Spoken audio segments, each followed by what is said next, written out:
What's up, guys? Welcome back to another video. Today I'm going to be talking about the Black Ops 1 and 2 ports that just came out for PS4 and PS5, and why I think that they are a complete scam and that Activision is still showing how greedy they truly are. I don't know if you remember, but in my other video when I was talking about the ports, just kind of, giving my thoughts on what I think they might do. Remember how I said that I always stay negative unless I see something positive? Well, it turns out that I was right once again. Because in reality, there is nothing positive about these ports. I'm going to explain to you why. So first of all, let's take a look at the prices. Now, when it comes to the prices, these games are $40 a piece, and you have DLC being sold for an extra $10 a piece. So they are willing to fragment the player base yet again by simply not including the DLC in their price. Now, if you have PlayStation Plus for a limited time, you can get the games for $20 a piece, but guess what? You still have to pay for all of the DLC. So in reality, $80 versus $60 for right now because they are running a little sale or whatever, it's a ripoff either way. These games should be no more than $20 for everything included. And the other problem I have with these prices is that you're not even getting the same full experience that you would have gotten back in the day because they removed certain features. So you're paying more money for less for a game that is over 15 years old. Two games, actually, that are over 15 years old. It makes absolutely no sense why they would do this, and I already see people going out there and buying it knowing there's no theater mode because they can't stop the hacking, or at least they claim that they can't, even though personally I know that they have more than enough potential to overhaul the theater mode and stop people from doing theater mode infections. There's no way it's that difficult that they can't do that. They also removed the player count. Isn't that a surprise? Just like they've done with all of their new games because they want to combine everything into one metric, Call of Duty, so they can't actually prove that their games are dying out within 2 to 3 months. And, I hate to break it to you, I hate to be the bearer of bad news, but these ports are going to die pretty quickly, especially on PS4, because PS4 is already jailbroken. People can hack any game they want to on the PS4. They're just going to buy cheats and hack it.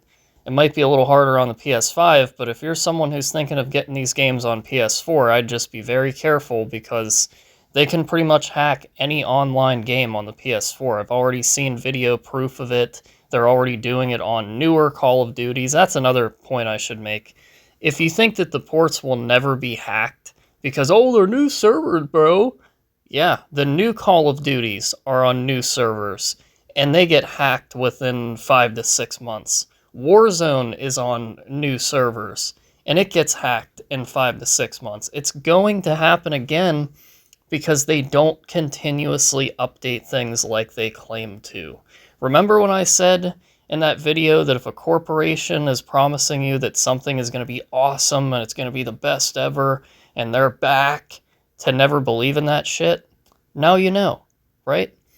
And it's just, in my opinion, it's so disgusting that they would be charging anywhere near what they are for these games. Like, $20 for everything, I think would be a pretty fair price. Especially, like, think of it like this. Even with the sale, right? $20 for the base game that does not include DLC. You have 4 map packs, dude. So it's still a $60 game even on sale. It's an $80 game regularly. That's basically the same price that they charge for their new Call of Duty games. These are games that are 15 years old, that have no improvements. They even removed content, like I just said. They went from Black Ops to Scam Ops, and they're most likely not going to be able to keep people from hacking on it, especially on the PS4. How does any of this sound good to anybody? I swear some people are literally gobbling on Activision's cock. I mean, where is something for me to be positive about? Like I said, I'm being negative again because I don't see anything fucking positive. Please tell me what I should be positive about. Is it the fact that people on newer PlayStation consoles get to play these games? Yeah, that's cool. But they're getting ripped off to no end with this shit. They already have to pay for online. PS Plus is actually more expensive than it used to be. It's $80 for the yearly subscription. And if you know anything about subscription services, you actually do save money by buying the bigger package, like the yearly or the 3 month.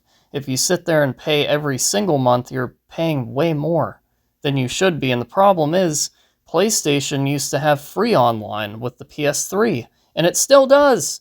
You can play these games on PS3 for free online and most likely spend like $5 on the copy. And with those copies, you're getting everything that the original base game has to offer.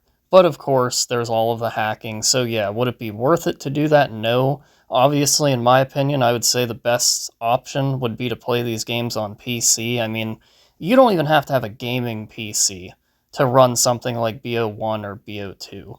You could play these games on like a cheap $200 MacBook, dude. They have like very, very low graphical requirements to play these games. Like that would be my option. Like if I was in the situation where I only had console, I would go and look for a cheap PC if I wanted to play older Call of Duty. I would not do this to myself and spend all that money for old ass games. Like, I know they're some of the greatest Call of Duties of all time, but they are not worth that much in the current year, especially with no added content. It's just crazy, dude. I told you, I fucking warned you that this is what Activision does. Like, you can't trust them, dude. They're so greedy with everything. Like, look at their new games, dude. Look at the new games. They charge, what, $70 for the standard copy, over $100 for the Vault Edition, or whatever the hell they want to call it, and then they throw in all the microtransactions, the skins, tracer packs, or whatever other bullshit for $20, $30 a piece. Their games aren't, holding a player count like they used to back in the day, and that is simply because they're being so greedy. So, anyways, I hope you enjoyed, and I will see you in the next one.